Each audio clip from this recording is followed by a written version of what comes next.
जय श्री राम। श्री राम चैनल के दर्शकों, आपको मेरा बार बार नमन। मैं आशा कर रहा हूँ आप लोग मुझे देख रहे हो, लाइक कर रहे हो, सब्सक्राइब कर रहे हो।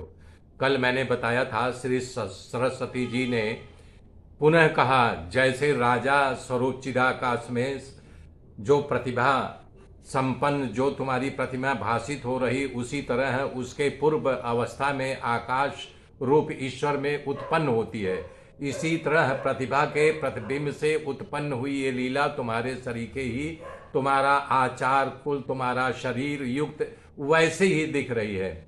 सर्वव्यापक ज्ञान वृत्ति रूपी दर्पण में जैसी प्रतिभा प्रतिबिंबित होती है, बताना चाह रहे हैं कि जैसे दर्पण में तुम अपना स्वरूप देखते हो, उसी प्रकार परब्रह्म परमात्मा जो कल्पना करते हैं वो साकार निराकार दोनों रूप में बाहर दिखाई देता है।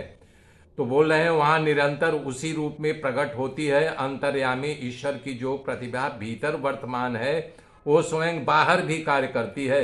इसलिए चिन्मय दर्पण के प्रतिबिंबित होने के कारण तुम्हारे ही समान वो स्थित है। लीले, इस विषय में तुम ऐसा समझो कि ये आकाश उसके भीतर भी है और आकाश के बाहर भी है। तुम उस वृत्ति को, स्वरूप को समझने की चेष्टा करो।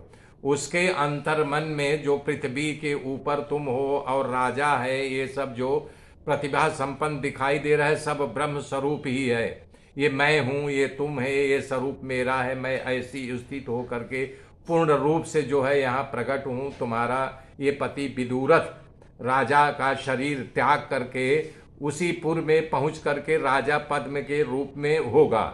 श्री वशिष्ठ जी कहते हैं, रघुनंदन देवी इस प्रकार बात को कह करके उस दोनों देवियों के सामने वो राजा विदुरथ खड़ा हो गया। भक्ति विमक पूर्वक वाणी को बोला।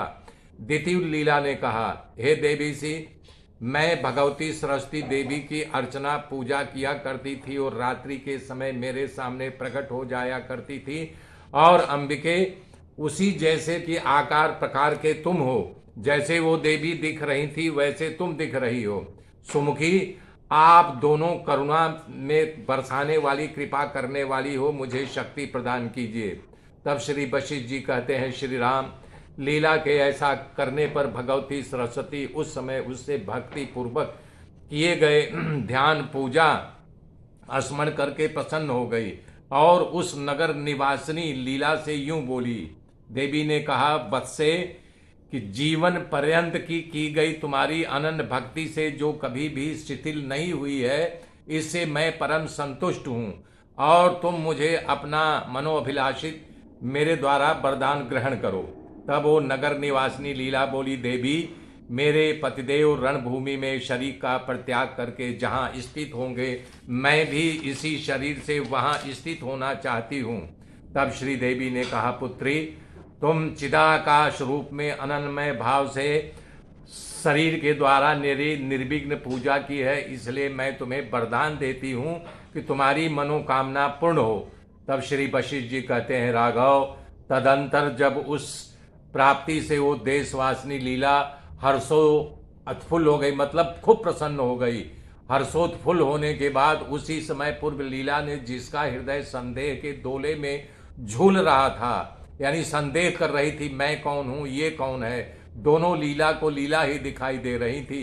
तब पूर्व लीला बोली, हे ऐश्वर्यशालिनी देवी, जो आपके सदृश सदस्य कामना एवं संकल्प वाले हैं, अतएव जो ब्रह्म स्वरूप हो गए हैं, उनका सारा मनोरथ शीघ्र ही सिद्ध हो जाता है। तो उस सिद्धि स्वरूप जो है, मुझे तब ये बताइए कि आपने मुझे किस लिए इस शरीर से गिरिग्राम नामक लोकांतर में नहीं पहुंचाया था। तब श्री देवी ने कहा, सुंदरी, मैं किसी को कुछ नहीं करती, बल्कि जीवन में जो तुम्हारा जीव स्थित है हृदयाकाश में, अपनी समस्त अभिलाषाओं का शीघ्र ही संपादन कर लेता है।